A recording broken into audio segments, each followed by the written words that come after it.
რამდენად სტაბილური არის ფრილანსერობა და რამდენად არასტაბილურია ის საქმე, რომელზეც ძალიან დიდი ხანია ვლაპარაკობთ.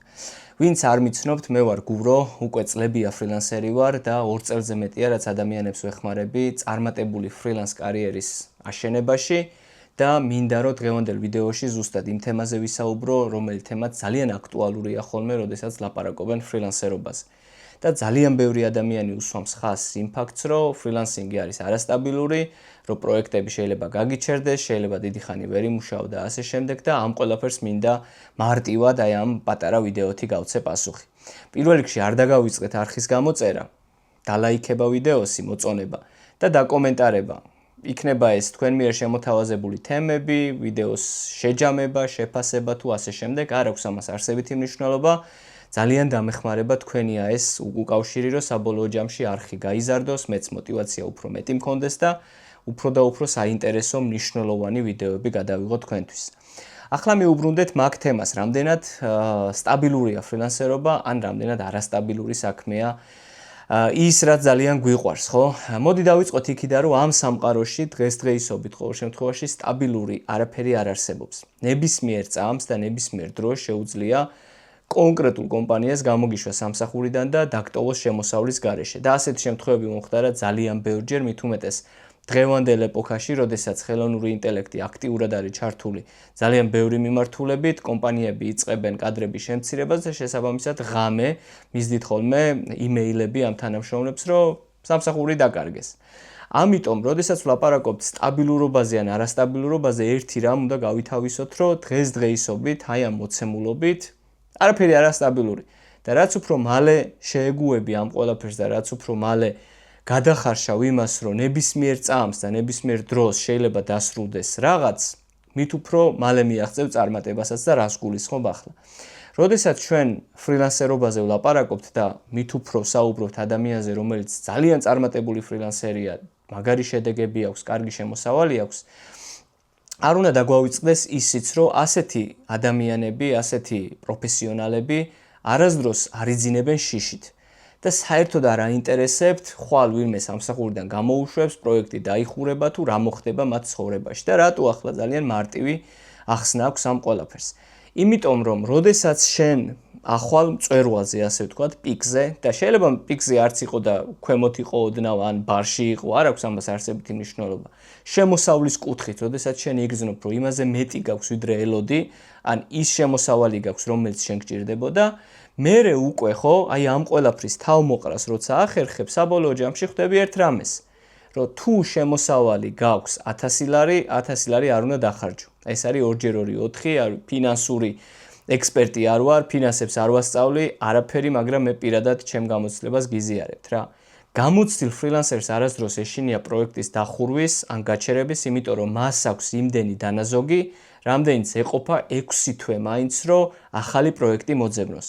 ჩვენ საქართველოში შეიძლება ამას ვეძახდეთ შავი დღისთვის გადადებულ ფულს, უცხოელები შეიძლება ეძახდნენ ამას emergency funds, არ აქვს ამას არსებითი მნიშვნელობა, რას დაუძახებთ, მაგრამ ფაქტი არის ერთი, რომ თუ შენ ხარ ფრილანსერი და სამსახურის დაკარგვის შემდეგ ან პროექტის გაჩერების შემდეგ საერთოდ შემოსავლის გარეშე დარჩენის პარალელურად ფული აღარ გექნება და ბანკის ანგარიშზე ნოლიანი გეწერება, ესე იგი ვერ ყოფილ ხარ მთლად მაგარი ფრილანსერი და ვერ გისწავლია ყველაზე ფუნდამენტური რამ, რაც ფრილანს ჭირდება, ფულის დაზოგვა. როდესაც შენ ახერხებ იმას, რომ შემოსავლის გარკვეულ პროცენტს, იქნება ეს 15, 20, 30, 40, ხო, 50 გააჩნია ადამიანის პასუხისმგებლობებს, ცხოვრების სტილს და მისწრაფებებს. როდესაც შენ ახერხებ, რომ ეს ყველაფერი გვერდზე გადადო, ზუსტად იმ შავი დღისთვის, რომელიც აუცილებლად დადგება, აღარაფერს არ გეშინია. შვიდად გძინავს, მუშაობ, თან ცხოვრობ, მოგზაურობ და აკეთებ ყველაფერს, რაც ძალიან გიყვარს. მარტივი მიზეზით, იმიტომ რომ შენ გაქვს სეიფში თუ ბანკის ანგარიშზე თუ ანაბარზე თუ იმის ქვეშ, რა ქვია, ბალიშის ქვეშ თანხა და იცი რომ 6 თვე ვერაფერი ვერ დაგაბრკოლებს, საჭმელი გექნება, სასმელი გექნება, ქირას გადაიხდი, იპოთეკას გადაიხდი და მოკლედ შიშით ვერანაირად ვერ გაძლებ რა, ვერ გაძლებ მეთქი, ვერ იცხოვრებ. ამიტომ უნდა დავფიქრდეთ ამაზე, როდესაც ჩვენ ფრილანს როგორც არასტაბილურ საქმეს ვიხსენიებთ. თუ შენ ხარ ფრილანსერი და მაინც არასტაბილურად გრძნობ თავს, რამე სხვა არ აკეთებ არასწორად. აი მარტივად რომ თქვათ, ხო არ ხარჯავ იმდენს, რამდენსაც გამოიმუშავებ. ანუ ფინანსების ფუნდამენტი ხო ეგაა იდეაში, ხო? აი რაღაცა saving ექსპერტები რო არიან, ხო, თანხის შენახვის ექსპერტები და ინვესტიციების ექსპერტები და bla bla bla, ანუ ეგ ხალხი მარტივ რაღაცას ამბობს რა, ყოველთვის. არ დახარჯო ყველაფერი, რასაც გამოიმუშავებ. გადადე გვერდზე გარკვეული თანხა. 100 ლარიდან, რავი, 10-15 ლარი გადადე, 1000 ლარიდან 100 ლარი გადადე ან 200 ლარი გადადე და საბოლოო ჯამში ვერასდროს ვერ დაგაზარალებს პროექტის გაჩერება. აი ეს მინდა რომ დაიმახსოვროთ ყველამ აბსოლუტურად, ვინც ახლა იწყებთ ფრილანსერობას და ზუსტად ეს მიზეზი არის ხოლმე ხშირ შემთხვევაში შემაკავებელი და შემაფერხებელი, რომ არ იწყებენ ადამიანები ფრილანსინგს, რომ აი ეშინიათ, აი რა მოხდება მერე, პროექტი რო გამიჩერდეს, რა ვქნა, ბავშვი მშიერი დამრჩება, ვეღარ ვიმოგზაურებ, კარიერულად ჩავარდები, ასე შემდეგ და ზუსტად ამ შიშების გამო ამ ნაბიჯს არ დგავენ და საბოლოო ჯამში მუშაობენ იქ, სადაც ეზიზღებათ მუშაობა და ყოფნა რა. თუმცა, ახლა ჩემი მთავარი მიზეზი რა არის რა, აი ამ ვიდეოს რატო ვწერ და რატო მინდა რომ გაგიზიაროთ თქვენ. თუ თქვენ მოახერხებთ იმას, რომ ფინანსური ნაწილის დალაგება იქნება თქვენთვის პრიორიტეტი და პრიორიტეტულად მიუდგებით მართლა ამ ყველა იმ საკითხს, რომელზეც ახლა ვსაუბრობ, მერე უკვე დამიჯერეთ არც ერთი შემაფერხებელი ფაქტორი აღარ იარსებებს თქვენს ფრილანს კარიერაში და პირიქით უფრო მეტი შესაძლებლობები გაგეხსნებათ. მეორეს მხრივ ხო, როდესაც ჩვენ არასტაბილურობაზე და სტაბილურობაზე ვსაუბრობთ და საოფისე სამსახურს და ფრილანს ვადარებთ ერთმანეთს, ერთი რამე კიდე უნდა გავითვალისწინოთ.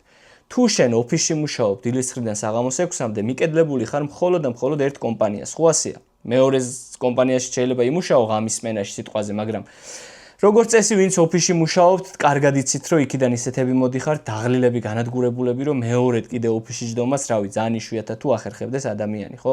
კიდე ერთხელ არსებობენ ადამიანები, რომლებიც ამას ახერხებენ, მაგრამ ესე მოცემულობით ეგრეა რა.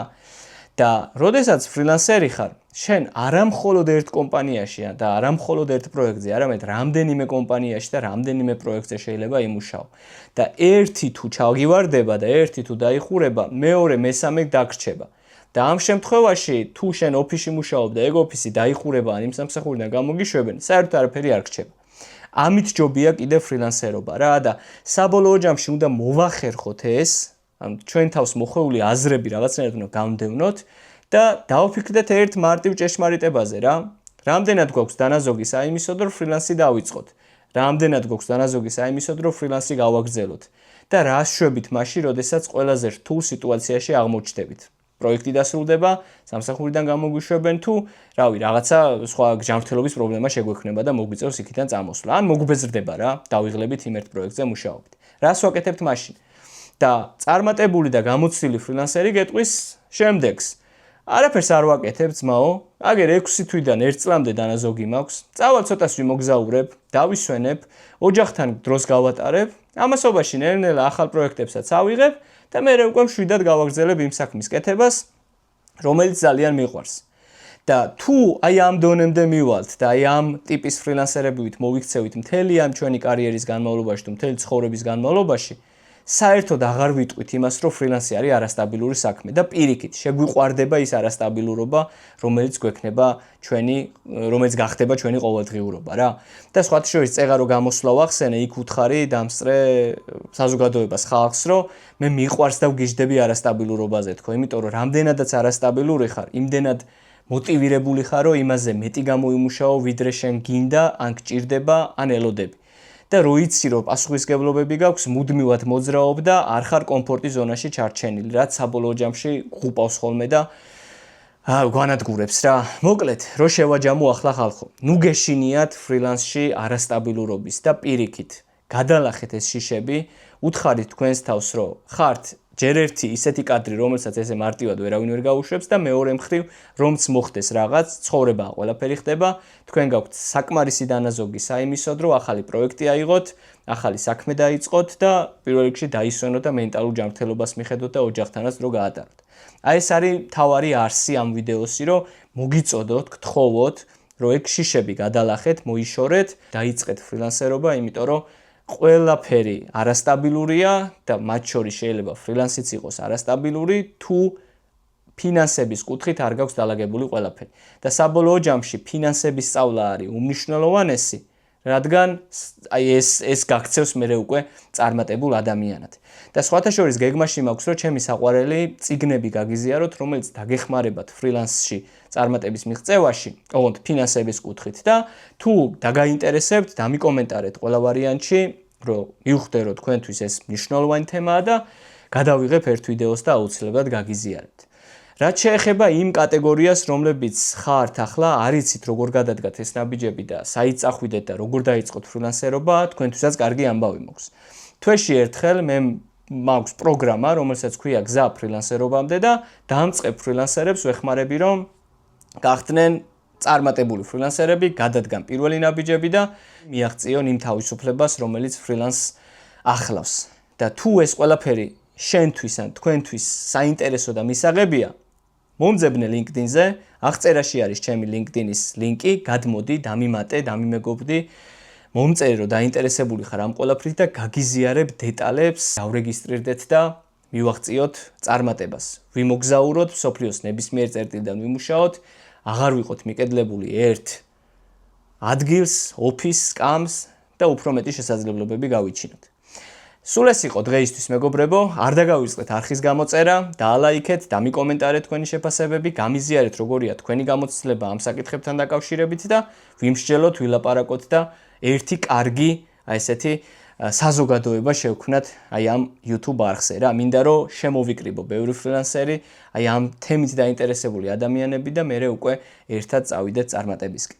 მადლობა და დროებით.